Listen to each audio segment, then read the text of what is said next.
Okay, I just want to bring your attention to the 911 dispatch summary. Yep. Is our 911 dispatch still going out of town or is it being handled in town?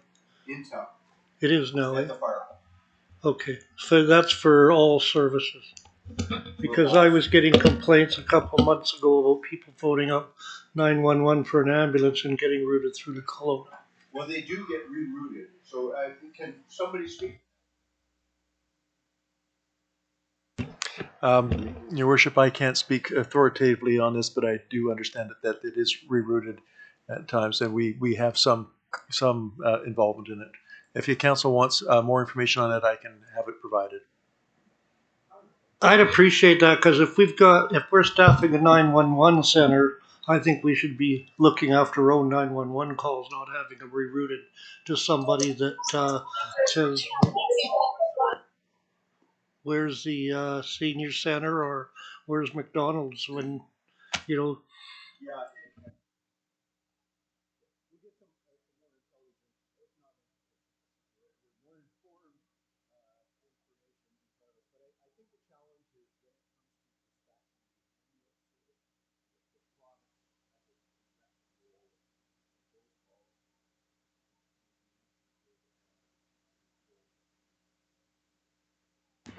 And one other thing I'd just like to bring people's attention to is with the homeless situation.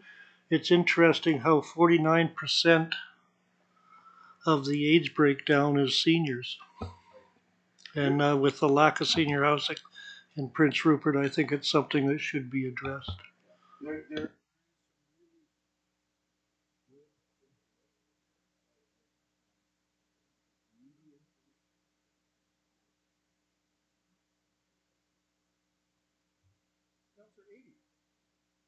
Yeah, I would just like to highlight the situation tables um, item. I remember, I think it was the first meeting I attended as a newly elected councillor some 4.5 years ago, was to do with establishing a situations table program. And I've learned since that public governance often is the exercise of patience. So events have intervened, as the report suggests, including COVID, of course. So I am delighted to see that back up and on the table for some progress, because it's a really good idea.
Councillor Cunningham. Does the budget for the refit include the cost of the ferry going down to Victoria and coming back?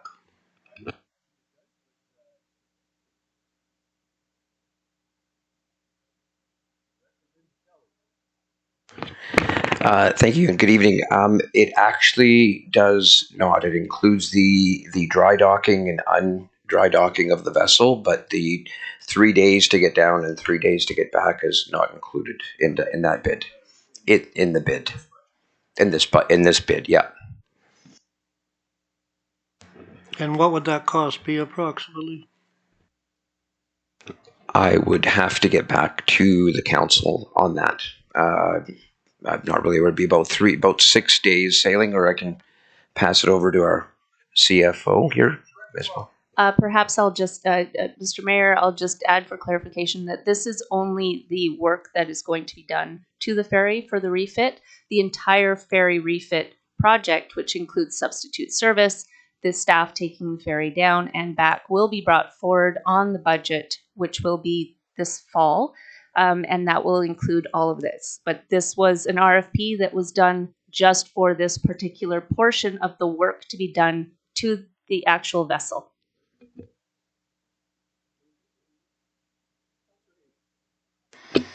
You stole my thunder a little bit. I was going to ask on behalf of those who thought they were going to swim over to the airport what the plan was. So you've alluded to that. How long will we be needing a substitute vessel, and what vessel will that be? Director Vendetta. Yep, we are in the process of procuring the replacement service at this time, just getting some quotes. The refit is approximately 50 days in total from the ferry leaving and returning here, or thereabouts. That's correct. Yeah, in the past, what we've done is we've run a tug and barge service to get passengers to and from the airport.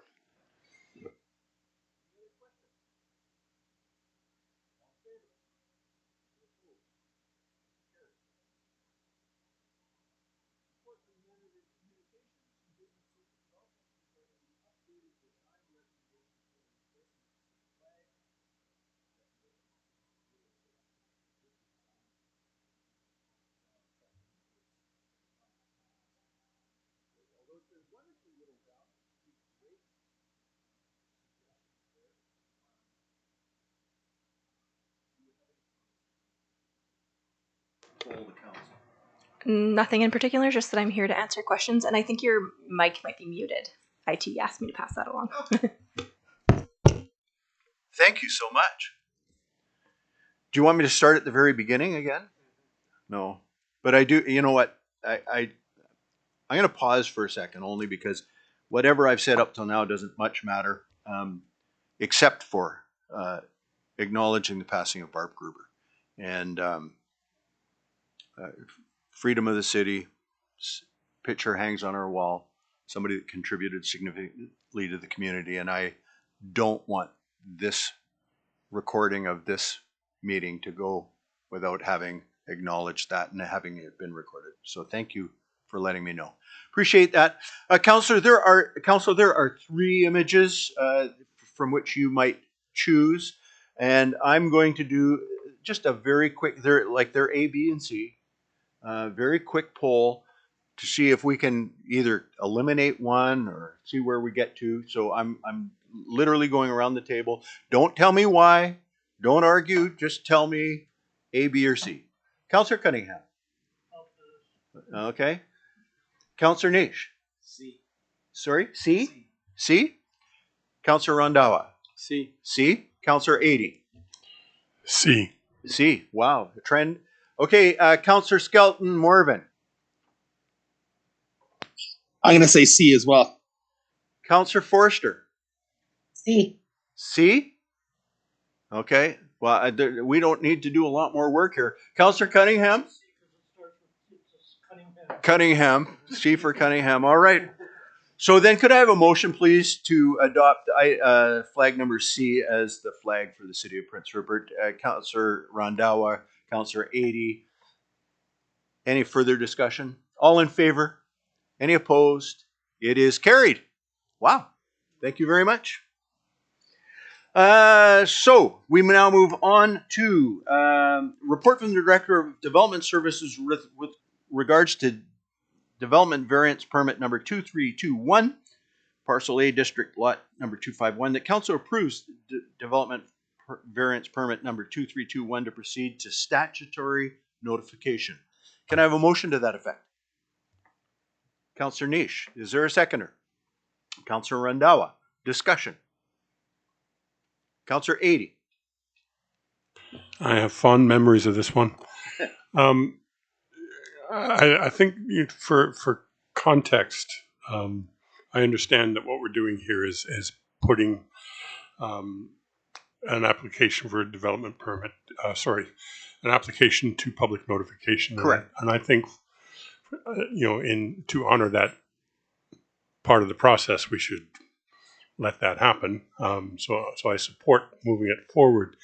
I do want to set a little bit of context, though, in that this particular property and forms of these variance applications, although there are some differences, came to us before, and it was the subject of some controversy, and I know that there is some fairly significant concerns about this among people in that neighborhood. I think we need to respect that. So I'd like to see the process unfold again, but I also want to remind us that the outcome of that discussion was that there was an approval granted to the variances, but it was in tandem with a caveat that council, and I'm reading it, it's from June 26th, and that the development permit for 1300 Hayes Cove Avenue be presented to council for review and approval.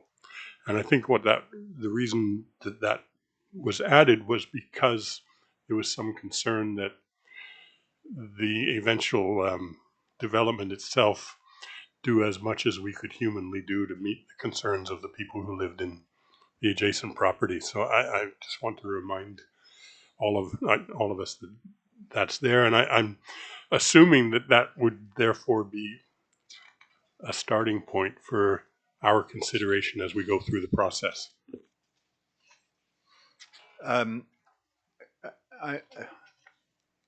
I'm not sure that it's reasonable to assume that that's a starting point, because what's the starting point is what's directly in front of you.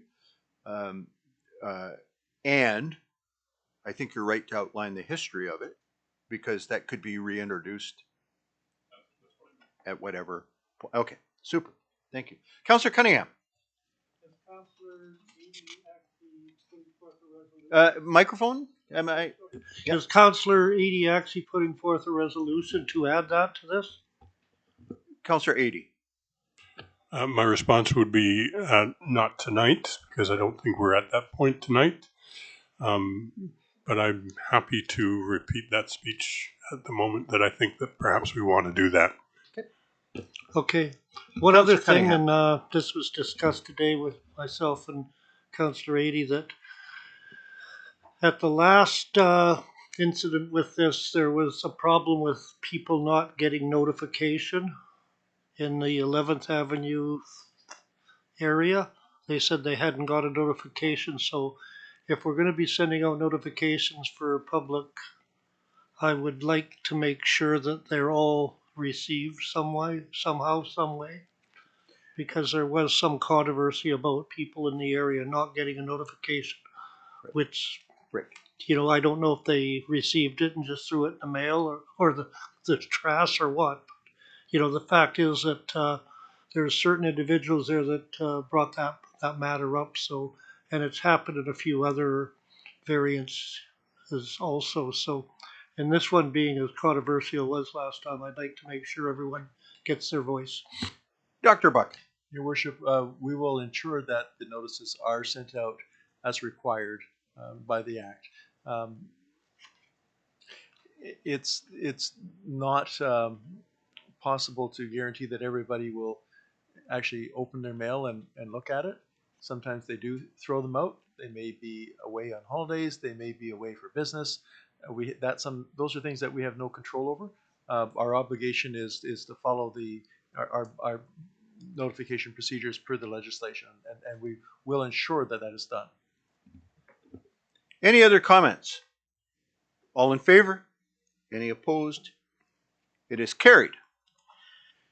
We have temporary use permit number 2203 that council, with a recommendation that council proceed with the statutory notification process for renewal of temporary use permit to TUP 2203, and include as a permit condition that the city retains a $5,000 cash bond until the temporary use is discontinued. Can I have a motion to that effect? Councillor Cunningham, Councillor Niche, any discussion? Mr. Mayor, if I Yes. may, sorry, the resolution is actually incorrect in your agenda. The public notification process for the TUP has concluded. So the resolution tonight should be for consideration of approval of the temporary use permit. So the recommendation should read how? I would suggest that it would be that council would consider either approval or denial of the TUP, but the public notification process has completed with the comment period closing on October the 6th. Okay, then that is going to trigger where Councillor Edie is going. Councillor Edie. Given that the public notification took place, was there any public response? Thank Director you. I Miller. received one notice that was against the TUP with just some information that can be forwarded to council. The comments were actually received after the deadline. However, I will forward for your information. Can you sort of comment on the basis of? It was simply some general information, Mr. Mayor, about the effects of dismantling of vessels in the harbor. Okay, so not specific to the location or the. Not that I noted. However, if there's a member from planning there, they may wish to speak on it, as it did go to them directly. Okay. Director or Manager Pope. Director, where are we at now? Director, right? Thank you.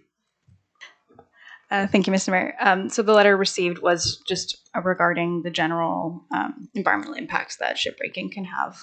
Okay. Yeah, and they forwarded just an article about it. Okay. So what is being asked of council? I want to be really clear on what's being asked of council tonight is to actually approve this permit. Yes, it is to approve the temporary use permit extension for, I believe, Another 3 years. Yeah. So that council approve, scratch, delete, proceed with statutory notification. And that council approve renewal of, and then as worded there. All right. We have that would be an amendment to the motion. So I'd ask for a motion. I mean, it's to amend the motion. Actually, you two both moved it, so we'll just go with it. Good. Mover and seconder agree. It's changed. Councillor Adie, you had your hand up. I don't think I did, but I have a comment anyway. It's a little difficult to be the predictable person to ask the question, was there any public comment? And then to hear that there was actually a comment in objection. And render a final decision anyway without seeing the argument that was made by the person who was objecting. So procedurally, I'm not sure where to go with that. You could make a motion to postpone to the next meeting, if that's your desire.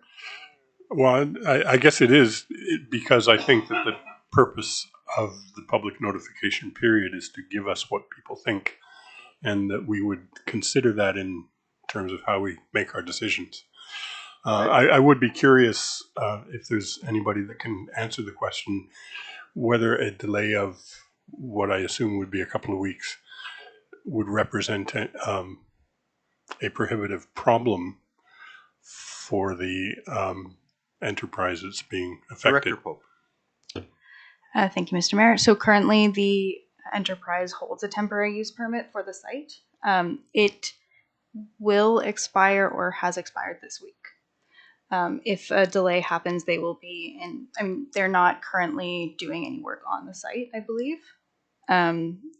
But if they will delay their ability to do work on the site, if it is not, there will be a period of time that it is not in effect, essentially, if approved. Okay. There's a number of, go ahead, Dr. Buck. Your Worship, I'm wondering if Director Miller could give the pith and substance of the complaint, and whether or not, after hearing that, council's prepared to move forward with it now, or if they wish to see the actual complaint, if in fact it wasn't ready. Councillor Adie, what's your will? I feel like I'm being the awkward boy in the back. No, of the classroom. no, please don't. Well, I was the awkward boy in the back of the classroom. So. I think I need to stand on principle. I think the process requires that we have a look at what people have had to say. I think that's reasonable, and I guess so. Let's see if there's a second to your motion. Is there a seconder to the motion, Councillor Cunningham? Okay. Then the only other comment I would make is if it's clear that this would represent significant harm to another party, we have the ability to call a special council meeting and get the information out to council and hurry things along. I'd prefer not to do that, but I agree with the principle that you're defending. Any other comments? Councillor Rondawa. Oh, Councillor Niche. My only issue with this is that this isn't a new temporary use permit. This is something that's already existing. We've already approved it once. We've already, they've already been doing the process. So, to me, it's it's a continuation to finish the job. So, by stopping midway through a job, you're hampering it from being completed. So that's only my argument to continuing on and just getting it done. We didn't have a problem with it the first time. Why would we have a problem with it this time? Okay. Councillor Cunningham. The first time we had this TUP, I brought up a situation, having a background in environmental protection and pollution. I was concerned about D, subject to the following conditions to the satisfaction of the city. And I asked at that time who was going to monitor that. And I'm still concerned shipbreaking is a very messy, dirty job. And a lot of times you don't even know what's in the walls of those ships until you get it on land. Now, is this privately owned land, leased land, or public land? Is my first question. And secondly, is there going to be, at the end of this TUP, is there going to be an environmental assessment done to see if there has been any pollution in the last 3 years? Director Pope. I believe it is the applicant is leasing the land from the owner, but it is not city-held land. In terms of an environmental assessment, I would imagine, my understanding of provincial and federal regulations is it would require some level of environmental monitoring and potentially assessment. What we would, when we say to the satisfaction of the city, it could be full remediation requirements in that permit. But in terms of answering your question in more detail, I would have to come back to you on that. Okay. Any other questions? Oh, there we go. Councillor Forrester. Thank you, Mr. Mayor. I did want to clarify something. I believe I heard that the objection was submitted after the deadline. Can I clarify that? I believe you heard correctly. Director Miller. Yes, thank you, Mr. Mayor. Yes, the advertisement for public notification that was in the newspaper indicated October the 6th. The comment was received today, October the 10th. There you go. Another important piece of information. Any other comments or questions? Yeah. If I could just understand a bit more, you say that there was a newspaper article included in it. Were there specific objections such as, I object because, or was it simply, please review this article? Director Pope. From my memory of the complaint, I believe the member of the public noted that they were concerned about the environmental impact of the industry itself, not specific to the site, but on the site, if that makes sense. So, the environmental impact of it being in Prince Rupert, not specific to anything about the site regarding ecosystem, etc. Although they may have wanted to elaborate on that.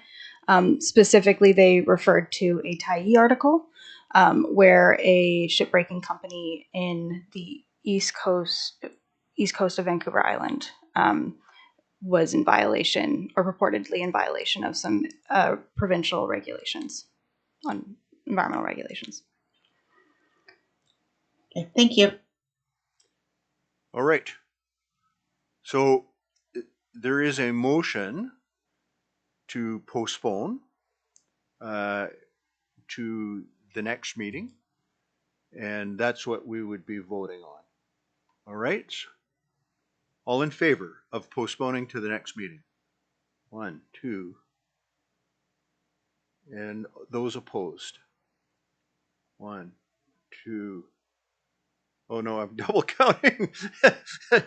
So 1, 2, 3. The motion is defeated.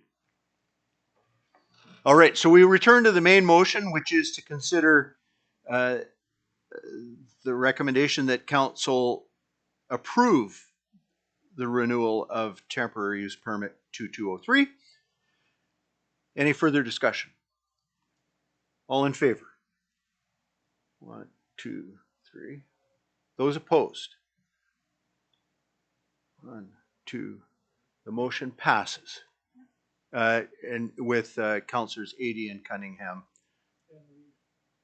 And sorry? Councillor Skelton Morven, were you opposed? Sorry? Yeah. Yes. Sorry, And I think I wasn't counted in the first one either. I'll try to wave frantically next time. Yeah, no, I'm sure I counted you in the first one. Yeah. All right. Okay, we're clear? Let's run. Wait.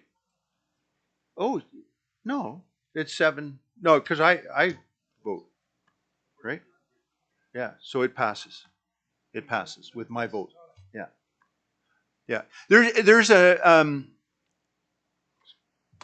good educational moment for the public. There is a mistaken belief that the mayor only votes to break a tie. The mayor always votes. Every member of council that's present in a council meeting must vote. You can't abstain. There's no other way. You are either voting in the affirmative or you're voting in the negative. There's no other way to sit in this room as a member of this council. And so just because I don't raise my hand doesn't mean I haven't voted, right? If my hand's down, I'm generally voting in the affirmative. If I'm going to vote in the negative, I'll indicate I'm voting in the negative. And but it's not to break a tie, just for the sake of public that are listening. I'm part of every vote. All right, here we go. Report from the Director of Development Services and Manager of Communications, Engagement, and Social Development regarding the Housing Accelerator Fund with a recommendation. The Council adopt the Housing Accelerator Action Plan as indicated in Attachment 1 and direct staff to begin actioning policy statement as budgeted and as resources permit. Can I have a motion to that effect? Councillor 80, I'll move Councillor it. Niche. Was that Councillor Skelton Morvan? Yes. Yes. I'll let you be the. I'll bump Niche from the seconder to and you're in. Perfect. Awesome. I appreciate that. Oh, is this? Oh no, never mind. I'm getting confused. All right. So now, Dr. Buchan. Your Worship, I just want to quickly say a few comments before more information is provided. This represents a considerable effort from Director Pope and Manager Stewart. It's an aggressive strategy. It's apropos given the minister's letter earlier on the agenda about housing and homelessness. It sets the stage and develops support, we believe, for our application under the Housing Accelerator Fund in the amount of $10 million that we're applying for. We have, in order to be successful in this, if we are, and it's a competitive, highly competitive process, we will have to have this in place.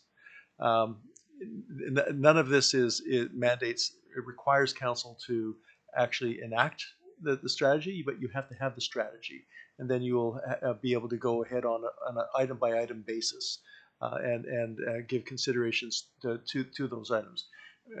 If we're successful with $10 million, we will be able to be effective in moving housing forward in the district in a significant way. So there'll be lots of chance if it's adopted and if we're successful, with the CMHC application to give further consideration to these items. But it's an important step, and I want to commend staff for doing really an exceptional job in getting this together and submitted. Yeah, I agree. Any comments or questions? Councillor 80. Just from the back of the room. I'm actually fully in support of this. One of the things I really like about it is that it is a very readable and relatively concise collection of the various initiatives that we have in place to try and encourage housing. I'm not sure that there's anybody in the room that isn't at least on board with the notion that we need to develop housing. So from that perspective, it's really useful. I'll echo your commendation for the work that was involved. So I think that's really, really important. I note in particular things like the need for senior housing and so on. We hear this stuff all the time. So it's good to have this articulated in a document that might help us get there. The only thing that I would like to sort of attach to the comment is a conversation I had a couple of days ago with somebody in my neighborhood who has seen an expansion of a house take place next to her that she, I think, might have preferred not happen, which completely within the bounds of the rules that have been set for renovating homes and establishing suites. This is all policy stuff that we've gone through and we've approved. So there's no complaint that can be made other than, her objection was that she just hadn't heard about it. She hadn't heard about the change that allowed this development to take place. And I know from a communications perspective, I'm sure that there are people who pull their hair out and wonder, well, how many ways do we have to inform the public in order to make sure that we're heard? So I see the frustration both ways. And I think that to come back to this document, what's useful about this document is that it creates a level of transparency with regard to the various and diverse ways in which we're trying to approach this problem. So I think this will turn out to be a very useful document from the perspective of communicating with the public as well. And I'll finish with my echoing what you said. Actions described in this plan will involve community input and public process before implementation, especially those requiring bylaw amendments. So there, as you say, there is nothing committed here other than a package of directions, and we're still going to be able to invite public feedback and involve them in decisions that get made. Excellent. Any other? Councillor Skelton Morgan. I just wanted to applaud the staff, our two rock stars there, for steamrolling this project and making it happen. I think, it speaks to a lot of pieces that I think are really critically important for the community, and having that public input process is really critical. But also making sure that we're representing those that may not be able to make it to council meetings or be able to voice those concerns. Single parents, folks juggling multiple jobs just to make ends meet, the cost of living. I mean, we've seen the catastrophic effects of lack of development over the past 3 decades and change now, especially when it comes to multifamily. So you essentially see, the line drawn at the middle class. Everyone below is starting to have points of where they've having to downgrade or they're not able to afford living here. And those that are the most vulnerable among us are ending up on the street. So making sure that we're really, really focusing in on those pieces and that we can continue to deliver and advocate for the entirety of the community, because there's so many voices that will not be in that room when it comes to public hearing time with any given project. And many of my previous colleagues from the previous term can recall, some of the pieces around those public discussions and how combative it can be at times. And we're not going to be able to keep everyone happy and pleased with the results especially when you have a need of 5,000 plus units. We're going to have to start building out or building up, and a bit of both. And not everybody's going to be happy about it, but and this is part of the process of being in a growing community and making sure that we don't leave anybody behind. So just again, a thank you to the staff for their work. Councillor Niche. Just a question in regards, because I can't find it right now, but I read something in this when I was reading it on the weekend. So right now we have the incentive with no cost permits, no cost rezoning applications and that. And I believe that was due to expire right now. So, with this, are we extending that in the short term here until we can, officially, change that, or do we need to, motion to continue that portion for now until we can have another discussion about it? Or Director Pope. Thank you, Mr. Mayor. So the current incentive waiver, or the waiver of fees, will expire at the beginning of November. If we want to continue that incentive, then we will have to come back for a new resolution. Okay, so you're planning on bringing that? Sorry, I didn't mean to cut you off. Yeah, you're planning to bring that forward the next meeting, or is that kind of a plan? That will be a determination on the impacts on budget and then council's decision. Okay. Yeah, we can bring that back with a new resolution. Yes. Okay. Thank you. Councillor Cunningham. I think that's a very important point that Councillor Nice is bringing up, because it does incentivize people to build and streamlines the process. And in regards to what Councillor Reid Skelton Morgan was talking about, if you look at the homeless count, I brought up that 49% of the homeless people are seniors, but 44% of the people that are homeless aren't making enough money to afford rent. So those are two factors that bring into play with affordable housing and senior housing, one or the other. And both those types of housing we're lacking terribly in this town right now. So with this type of report, I think it's very important that we also emphasize affordable housing and senior housing, because it's the two segments of the city that we've been tending to ignore. And, you know, market housing, market rent, people they're working 2 jobs, 3 jobs and still can't afford their rent. And a lot of seniors are now making a choice between leaving the lights on, eating, or their medications because of rent and high cost of food and that. And I think Councillor Skelton Morvin's hit the nail on the head with that particular aspect of our housing. And it's important that we really look at this, and this is a great way to start it. Thank you. Councillor Skelton Morvin. Yeah, just to add to that, and just to thank Councillor Cunningham for his comments. I think some of the contention, obviously, is NIMBYism, and it's a really uncomfortable topic to talk about because it comes from a different background in every neighborhood in every single aspect. It doesn't matter where we develop. There's a constant state of NIMBYism, and it's very blatant, and it's right there in the forefront. Policy-wise, I don't really know how there's a way to kind of speak to those pieces, but ultimately it's going to really boil down to advocacy as well as making the tough decisions so that we can ensure everybody has an affordable place to live. Because again, we're not going to be able to please everybody, but there's a lot of pieces around this that, again, it's a tough conversation we have to have. Either we face it or we stick our heads in the sand and don't do the work. And the past 3 decades continues to perpetuate from here. So I really think there's some pieces here that we can kind of touch on. Again, it's going to come from an advocacy point and not necessarily policy. But again, understanding who it is we're representing, and this is the community as a whole, and people from all walks of life, and not many of those folks are showing up to public meetings because they can't.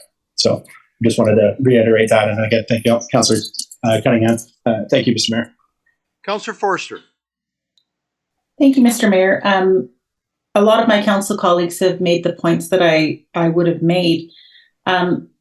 A point that hasn't been made is actually this showed that almost 50%, 49% of our youth have experienced homelessness. And that sets the stage for the rest of their life. And so I'm really quite impressed with Director Pope's report. And I'm grateful that we're getting a lot more work like this to address things like the report that we got from is it Minister Ravi? Yep. Am I saying his name right? So I wanted to say thank you, but also really encourage the public to review that because it does also identify 20% of the respondents identify within the LGBTQ2S+ community. A significant proportion, 25%, identify the reason why they're underhoused is because of substance misuse, which is a problem we're going to have to address. So just wanted to flag sort of a merging of the 2 reports and touching also on what Councillor Skelton Morvin is talking about. Nobody wants to see social problems in their backyards, but they are in everybody's community. And I support the motion that's within this report. Thank you very much. All in favor? Any opposed? It is carried. Thank you very much. We have the additional item number 7F, which has to do with the raising of the pole. Dr. Buchan, do you want to sort of outline this before I get my mover and seconder? Yes, Your Worship. We have a request from the Indian Residential School Survivor Society for support, a grant and support of renting the gymnasium at the community center, the amount of $5,800. And so, it's the bylaw requires the fees to be paid, so council can support this by passing a grant. It'll be flow through for us. So, and the gym is not rented, so there's unless it was rented otherwise, there's really no loss to the community, and I think it's a worthy effort to support. Absolutely. So the request of council specifically, or the recommendation, is that council waive or approve a grant. A grant, $5,800. $5,800 to offset the cost of. Yes, to cover the cost. Cover the cost. Councillor Forster, I know you wanted to make that motion. And Councillor Skelton Morvin, I'm going to put you down as a seconder. I do that because I know you've been working closely with the group, and both of you have been working on this. This is for clarity for public. This is the poll raising that is intended to take place on Saturday, October the 21st. It is similar to the poll that is raised in Terrace along the highway, and this one will be going up at Galloway Rapids at the pullout. And one of the things there's posts on Facebook if you want to find out more information, but they're specifically setting up shuttles that will be leaving the Civic Center to take people out there because there isn't adequate parking at the pullout for that, and then it would be followed by a feast back at the Civic Center. So is there any questions or comments from council? All in favor? Any opposed? It is carried. Thank you. All right, we have a bylaw. City of Prince Rupert Reserve Fund Amendment Bylaw number 3522 that council introduce and give first, second, and third reading to the Reserve Fund Amendment Bylaw. Can I have a motion to that effect? Councillor Nish, is there a seconder? Councillor Cunningham, any discussion? None? All in favor? Any opposed? It is carried.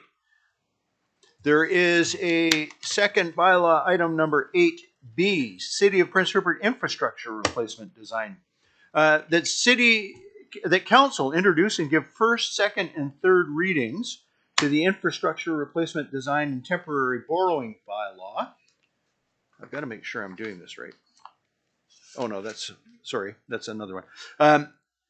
Number 3523, 2023, and that council introduce and give first, second, third reading to the Linear Liquid Waste Infrastructure Replacement Temporary Borrowing Bylaw number 3524. Can I have a motion to that effect? Councillor Randhawa, Councillor Forster.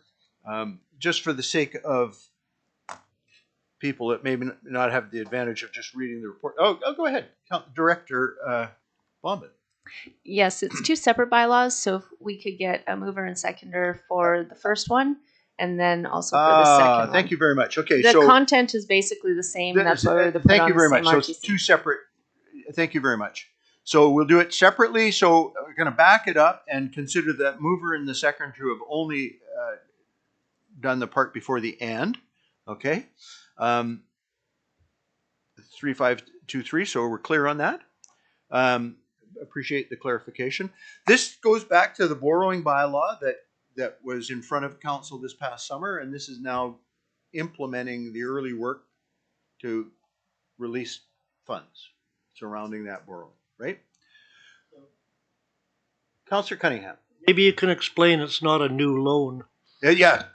No, It's this just so people listening at home and that don't get confused. Absolutely. Thank you very much. So this summer, and it was well publicized, went through the process to approve the borrowing of up to $45 million in two tranches. One was to do with the design work. The other was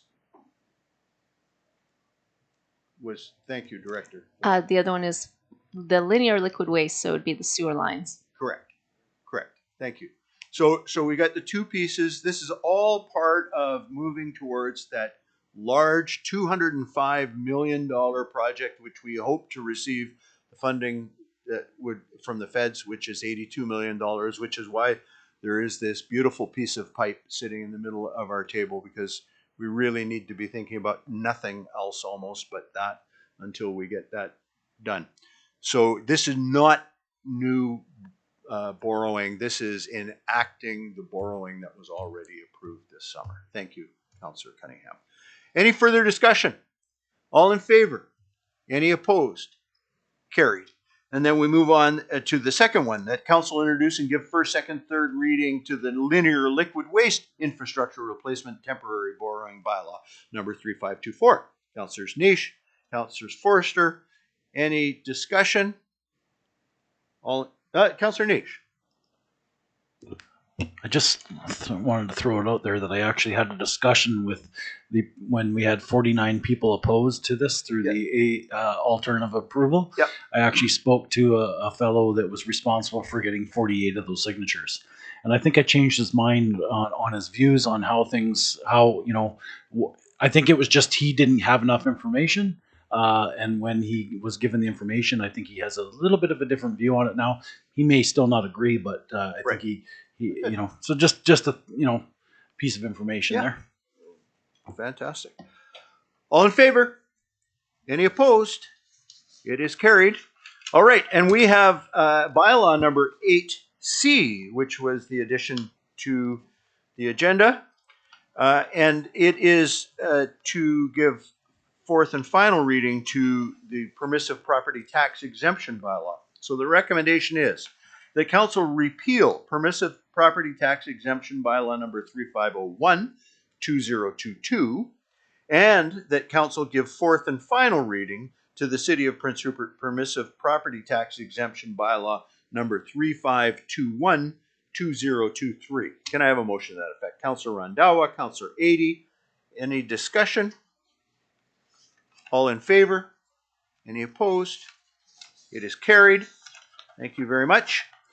Council Roundtable. Comments and questions from councilors. Councilor Adey. Thank you. I have three things that I'd like to bring forward. First, I think I'd like to just offer a few thoughts on the UBCM conference. I think all but one of us were there, along with a delegation from staff. For those who have never experienced or had a look at the programming of an event like that, there are an enormous number of opportunities to gather in groups on different subjects. I attended sessions on decriminalization and public use of drugs, building homes, a housing issue, mid-sized communities getting together to talk about issues common to them, a session on police and public safety. I won't go through and try and summarize those, although if anybody's interested, they can come and ask me. But what I think they illustrated to me was that we are in one breath facing many of the same problems that many other communities face. For example, housing. And in a different breath, we're facing them in different ways and with different circumstances. To illustrate that, the session on housing, somebody from Vancouver said, and I might have the number wrong, but not the scale, said that they were facing difficulties because they had 30,000 projects currently under construction, and they were trying to manage that. We are clearly not facing 30,000 construction projects. So our circumstances are very different, but the issues are very similar. And then they become real when you see reports like the one that's been referred to several times here on homelessness. I mean, this is the real reason, among others, that we do these things. So there's a lot of common threads. The main takeaways, I think, or the main ways, the sort of the big ticket items that a lot of people were talking about, I think is worth mentioning. One is the wildfire situation this summer. It was really present in a lot of those rooms. And we're fortunate, geographically to not have had the direct effect, although I do know that there were people who sought refuge here because our circumstances were better for people's health in that respect. Another was the provision of community services, in particular health and policing, and how do we do these things? How do we improve them? How do we deal with costs being downloaded with respect to them? And the third was housing, and housing was everywhere. So if you sat through the resolutions portion, which is where the UBCM delegates actually vote to lobby government, higher levels of government on various issues, those were the items that dominated the list of resolutions. So I think it was a very positive experience. We had meetings with ministers on various issues. We were able to bring our local concerns, our local objectives to them, and I think that that messaging was very effective and successful. So that's one of my 3 items. The other 2 won't take quite as long. I note that the North Coast Transition Society has lost or has had a leader move on to another aspect of life, Christine White. My contact with Christine has been in a couple of ways. One was simply when I had questions about that organization and what services they were providing. I always got answers when I asked. And the other was when I was in a position to advocate for somebody that could benefit from their services, doors were opened and problems were solved. And so I gather that Christine has moved on. And I do want to acknowledge the impact that she's made. I'll just read a short quote from the Facebook tribute that the organization put out for her. And so these are not my words. These are the words of the NCTS people. In 2002, when Christine came to work for NCTS, we were a small team, 15 of us, with a 6-bedroom transition house up on Atlan and 2 programs. Today, 21 years later, Christine leaves a legacy behind as she moves on to her next adventures. NCTS now has 85 players on the team, a 15-bedroom transition house, 7 counseling and advocacy programs, 82 units of supportive housing, 28-bed homeless shelter, and 8 units of senior housing. I'm confident that Christine would object to being given full credit for that, but I do know that that leadership has had an impact in making that difference, and I would like to commend her for that and wish her well.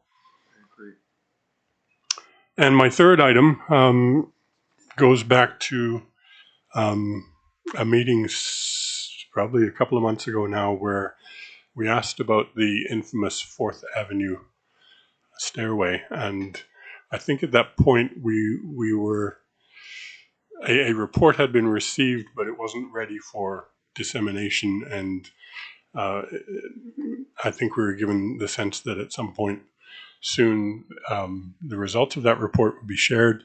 I'm just wondering whether they are ready to be shared yet. Director Pucci.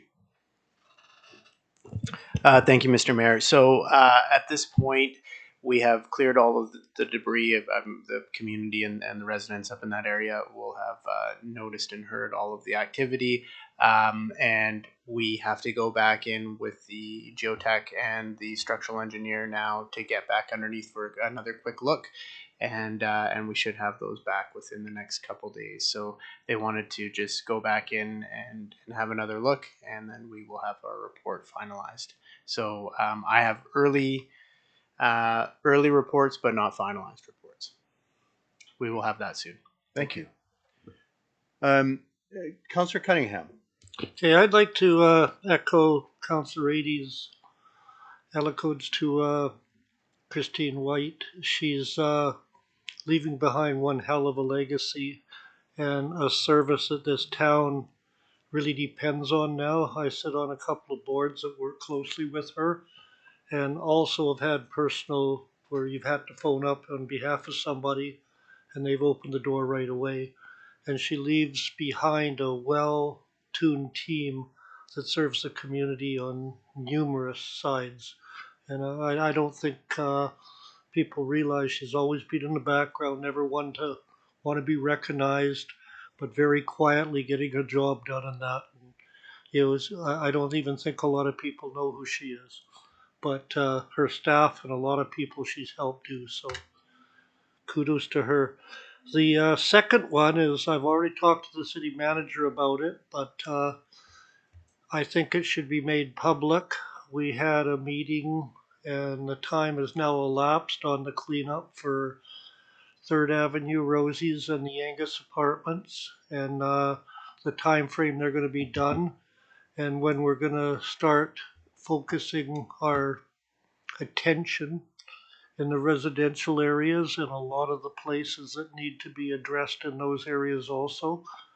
I know that tourism season's ended now, but anyone walking around certain parts of this town, and I've seen a lot of people with maps walking up and down 8th Avenue kind of lost and things like that, and pointed out where they had to go and that. But in just about every area of this town, there's a house that has to be addressed. Abandoned, falling apart, tarps on the roof, et cetera, et cetera, et cetera. So I would like to know what the timeline is for Rosie's, Angus Apartments, and when we're going to start concentrating on residential areas. And I hope it's not going to be next spring. Dr. Buchan. Your Worship, I will defer to Director Miller on the timing for Rosie's and the Belmont. Director Miller. Thank you, Mr. Mayor.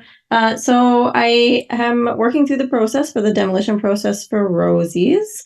It is in progress, so we do have the quotes and whatnot in line to remove that debris. So I'm hoping within the next couple of weeks we'll see shovels and diggers and the whole bit, but we do need to ensure that utilities are shut off and everything's good and clear. In terms of the Angus Apartments, there was the property was subject to tax sale.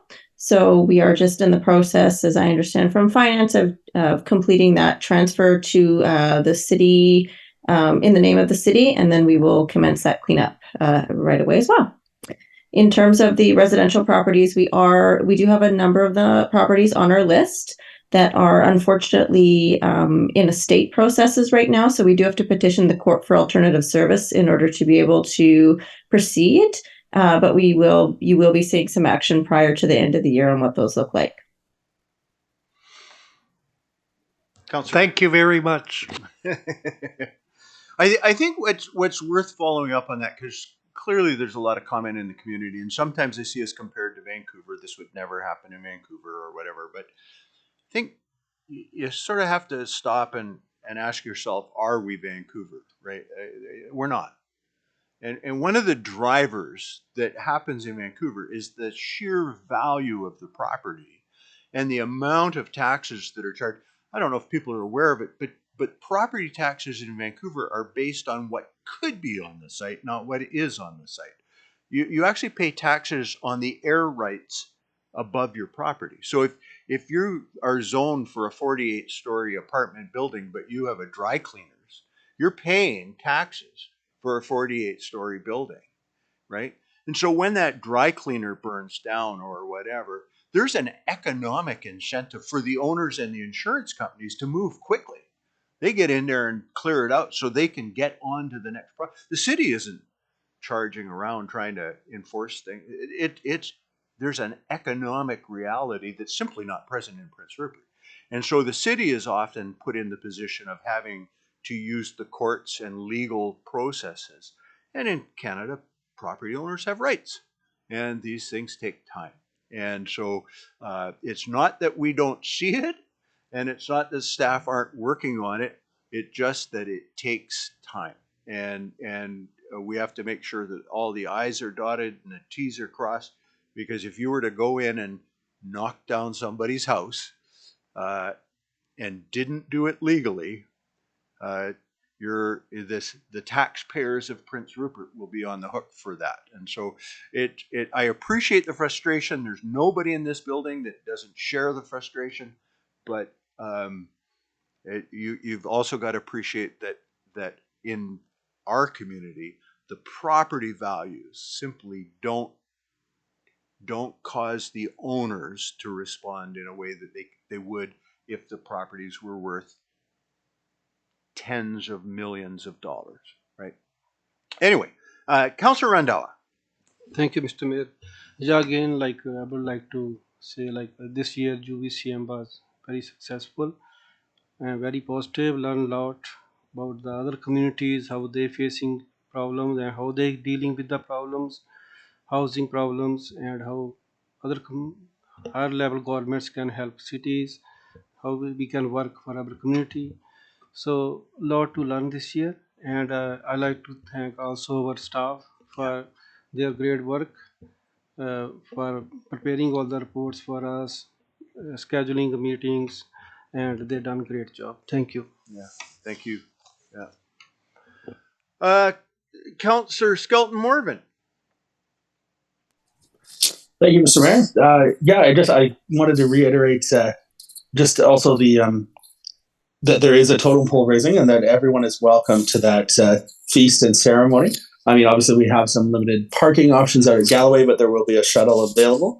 And just a thank you to all of the volunteers and organizers and that have put many hours of blood, sweat, and tears over the course of months to make this happen. And just gratitude to my colleagues for passing this motion and being able to walk in step with our Indigenous neighbors. And I think this is a huge turning point for the community. I mean, it's been decades since a pole has been raised outside of Charles Lee Secondary School's pole. So it's now nice to see things being now erected and more representative of the community, but it's also a tribute to both the missing and murdered Indigenous women and girls, but also the Indian residential school survivors. And it's a beautiful piece of art by Mike Pinelli, who's be coming up with a dance group as well. So it's just, again, thank you to the huge amount of volunteers and folks that have put time towards this. And I think that's Seth there in the background. Hey, Seth, I'll see you on the 23rd. I'm not away on work. I'm away on medical right now. So I'll be back on the 23rd with more surgeries to come by the sounds of it. So it'll be another ride. So, but anyways, hi, Seth. I thought I'd acknowledge you in the background. Our reporters, just for the record, folks that may not know, I also work as a regional multimedia marketing consultant for our local branch here at the Northern View. So just to add to those pieces. But anyways, yeah, thank you, Mr. Mayor. All right. Councillor Forster. Thank you, Mr. Mayor. I'd like to echo the comments of Councillor Skelton Morvan. I'm looking forward to seeing many people in our community seeking to understand what truth and reconciliation is. It's not just words. It's showing up when you can, seeking to understand and doing the hard work that's often uncomfortable as a settler. I also wanted to talk a little bit about UBCM. It was my very first one. I had never been to one as a brand new city councillor, and I found it really inspiring. And it's really good to know that many of the concerns our community has, other people have, but there are communities that have overcome it, and to start tapping in to that knowledge where perhaps people have ideas that we might not have tried yet, or maybe they've tried it and it failed, and we know not to waste our limited resources on something that may not work for our community. I found the resolutions really great. I've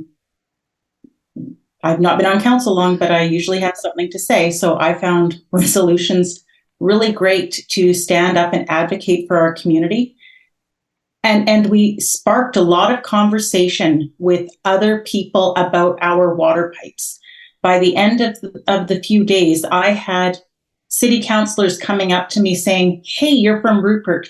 You guys have those terrible pipes. And I was able to pull out my phone, show them a picture of what our water pipes look like, and start talking about how things are for our town and where we're trying to get. Because that's, I think, what a lot of people miss. I know I didn't appreciate it before I joined council. I would be frustrated with the potholes, and I'd be frustrated that my water wasn't clean, or I'd be frustrated that we were on boil advisories. And I now have a bit better of an understanding about what the issues are and where we're trying to get. I'm able to see the path that we're on. And I really appreciate, Mr. Mayor, how often you've explained to us the analogy of us currently being in a home renovation. It is going to be messy and it's exceptionally frustrating, but I appreciate that I can see where we're going. Thanks. Thank you. Councillor Skelton Morvan, is that a new hand? That is a new hand. Yeah, I have a little bit of a technology background, so I know that I can take it down and put it back up again. So just for future reference, but I just wanted to add to. Okay, yeah, no problem. Yeah, I just wanted again just to thank Councillor Forster for her commentary, but also the analogy. And the analogy has been great, and also to add that we do still have a mortgage payment to pay and many other bills that come in at a regular basis. So this is not fun coupons that we get from the higher levels of government. These are really critical pieces to help kind of renovate the house. But I also wanted to quote a wise man who was our mayor that used the analogy of folks that had some commentary about all of us going to the UBCM when we are having financial difficulty. And it's that, you can't catch any fish if your boat never leaves the harbor. So I think for us to go down there and show up and be a part of the conversation, this is now becoming commonplace where we're not only the people talking about Prince Rupert now and the challenges that we're having and how critical this is, not only for us, but for the province and for one of Canada's main economic trade gateways. So to have those pieces there and us to be front and center, being seen, having the conversations and having all of our teams spread out and make sure that we get as much of these conventions as possible, and making sure that we're talking to the right folks while we're there. And I think, again, I just wanted to add that also that it was a very successful UBCM, and to thank our mayor for the analogies and the wisdoms, and to then also be very adamant on stalking all of the ministers and the premier around the province and country to make sure that our needs are met. So thank you, Mr. Mayor. Thank you. Councillor Cunningham.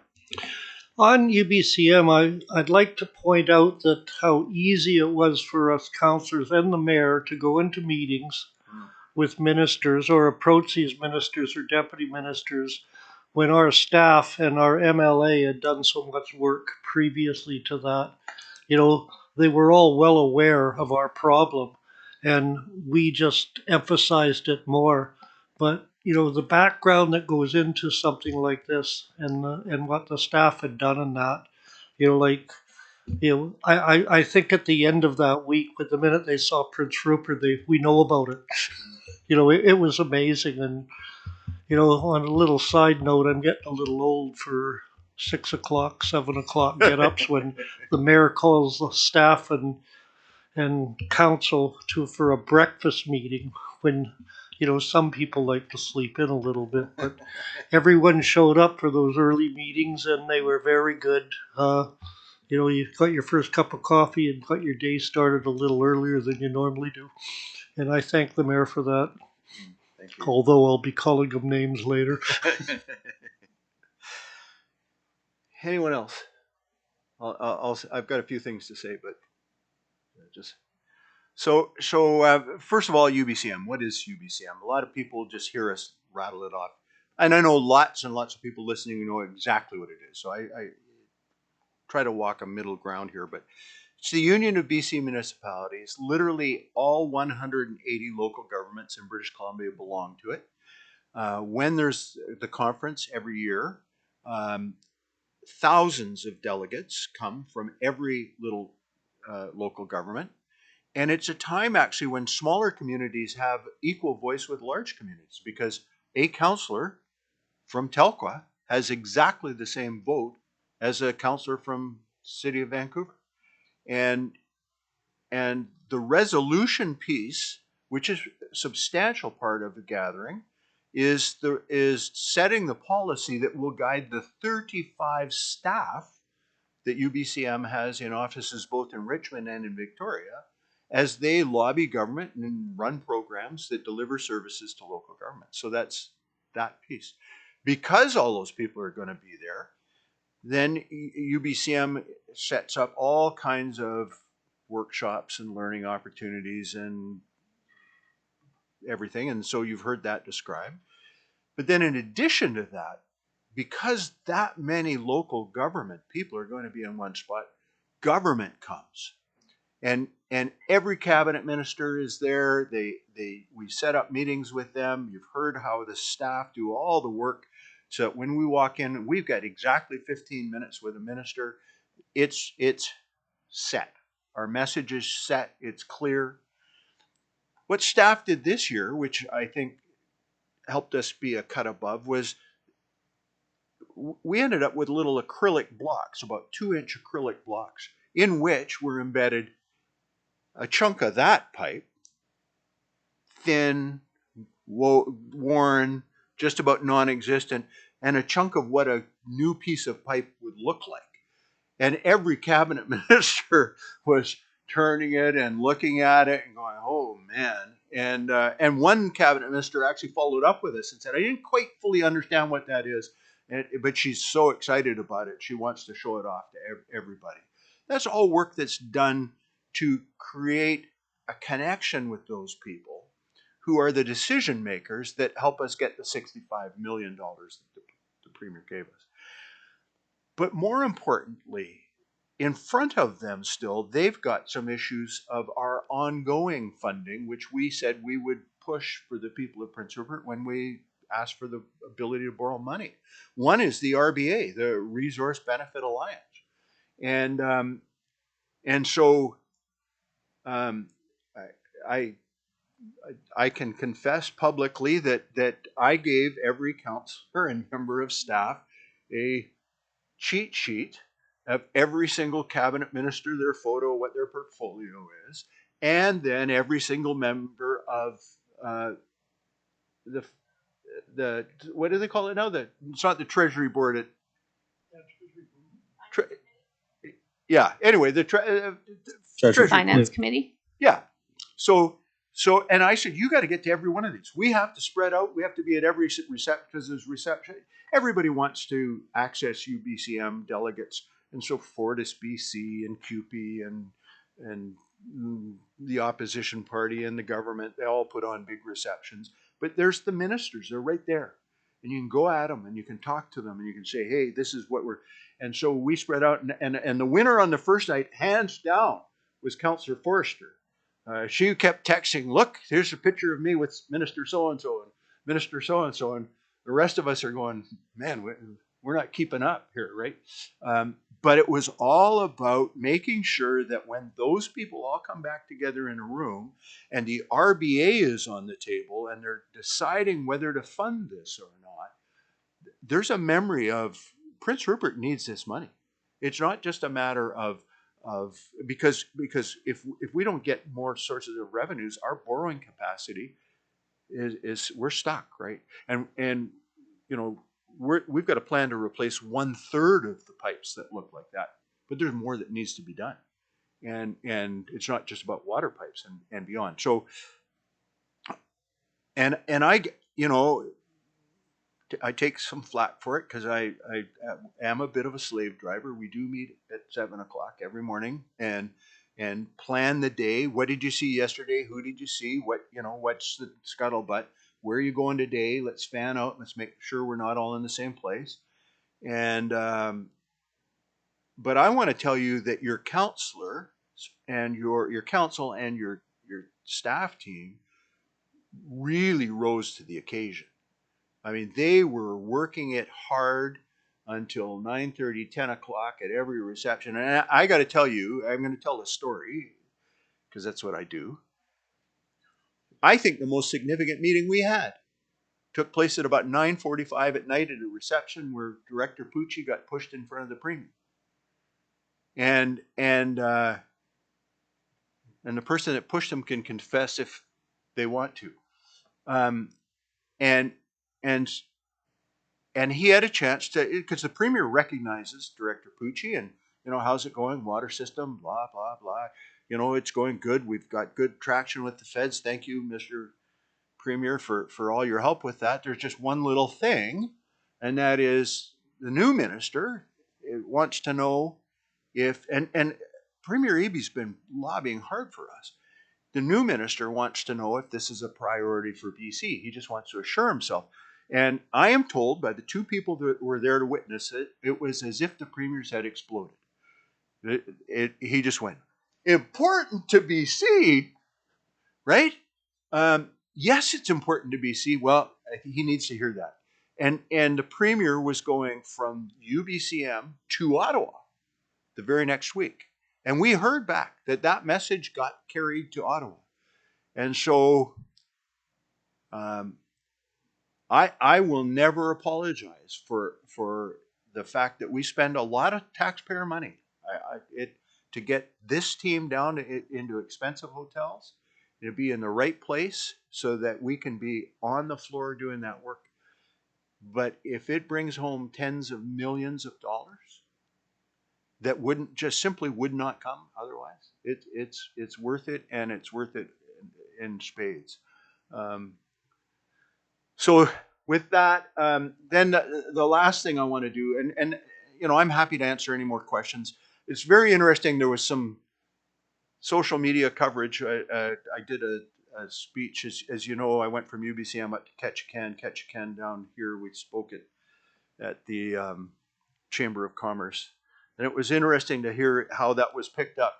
It was as if the very first time I ever talked about, you know, as if we'd been keeping it a secret, quite frankly. Some of the coverage of it was, you know, very first time I ever talked about the fact that we may have to evacuate the city if that system fails, right? Like, and I going, I've been screaming this for the whole time I've been the mayor.